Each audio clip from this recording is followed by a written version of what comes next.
Versatile Mage. Chapter 586. Intruding into the tomb.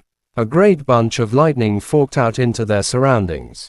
As the thickest lightning strike among them landed on its target, the lightning forks spread more vigorously in the air, forking into more branches and further strengthening the effects of the attack.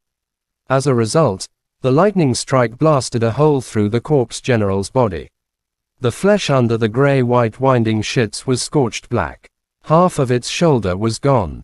The cloth-wrapped corpse general was indeed different from the giant corpse general, which had a body like an ox.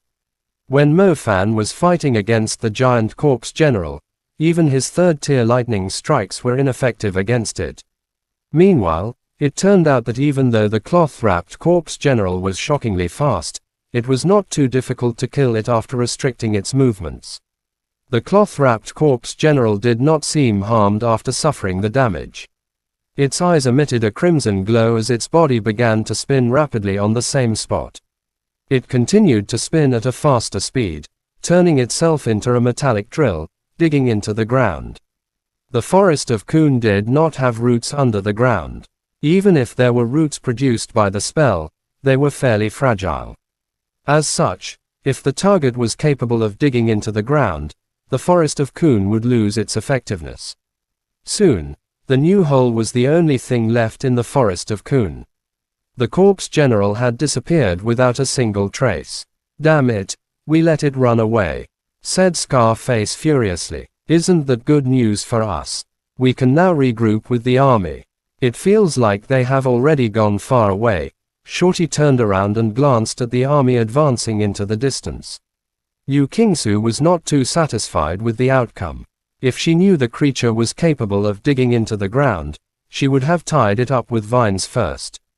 The cloth-wrapped corpse general was a fairly rare kind she had never encountered before, with many unexpected capabilities.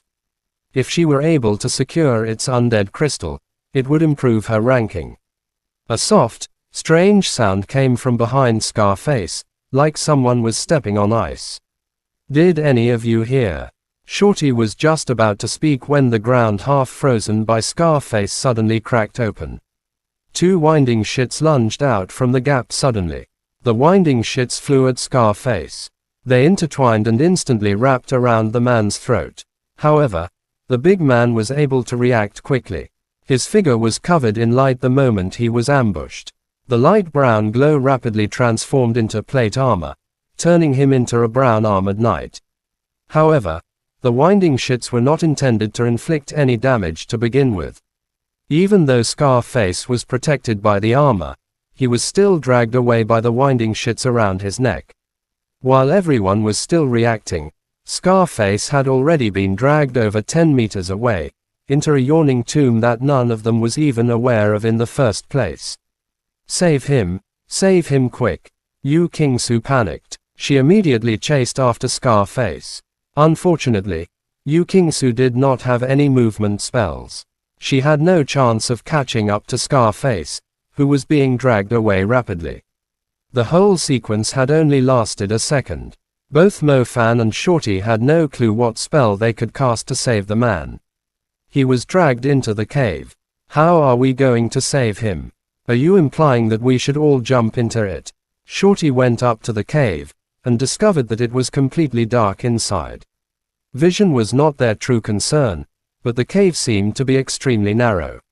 Magicians who were most vulnerable when their enemies were within melee range, if they did not have defensive spells like turtle shells to protect them, they would simply be overwhelmed by mere zombies pouncing at them. "If you two aren't going, I'll go myself." Yu Kingsu clenched her teeth and jumped into the cave. Mofan and Shorty were left wide-eyed at the entrance. They had no clue what was down there at all. Wasn't it simply committing suicide jumping down like that? "What should we do? Are we going down too?" Shorty looked at Mofan, unable to make a decision. "What choice do we have? Let's go down and save them.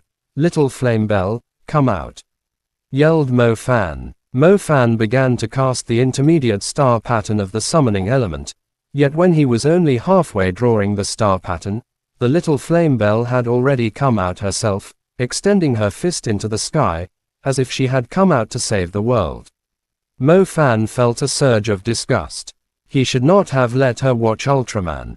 His contracted beast was now suffering from 8th grader syndrome. Shorty was completely shocked at her display. He was not stunned after witnessing Mo Fan's third element, as those who kept an eye on the rankings surely knew that Mo Fan, who was ranked 5th on the innate talent leaderboard, had 3 elements. The problem was, how the hell did Mo Fan's contracted beast come out when he had only drawn half of the star pattern? It didn't make any sense. The creature most likely has a lineage related to the space element, so she can come and go as she pleases, explained Mo Fan helplessly. Oh, I see. I'm not too fond of going down there.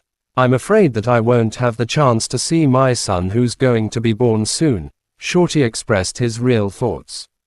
Cut the bullshit. Mo Fan did not give Shorty any chance to complain. He lifted Shorty up and asked Flame Bell to light the path ahead, before jumping into the cave after taking a deep breath. Don't do it. Shorty was too tiny compared to Mo Fan, who was simply a wild man, dragging Shorty with him into the cave. The path was straight, more like a well instead of a cave. The place was not covered with soil, but rotting bricks from ancient times. It seemed like someone did build the tomb here in the past. Crap, how are we not at the bottom yet? Shorty was already screaming like a sissy as they fell endlessly in complete darkness. Little Flame Bell was right below them. The fire erupting from her body was lighting the path, yet there was still no sign of the bottom. Finally, a chamber came into sight. Mo Fan squatted slightly as he landed, trying to provide some cushion for the impact. Shorty was not as comfortable as Mo Fan, whose legs were numb from the landing. He immediately cursed in pain. Where's Yu Kingsu? Mo Fan scanned their surroundings, but found no trace of King Lajiao. I bet she was dragged away, too.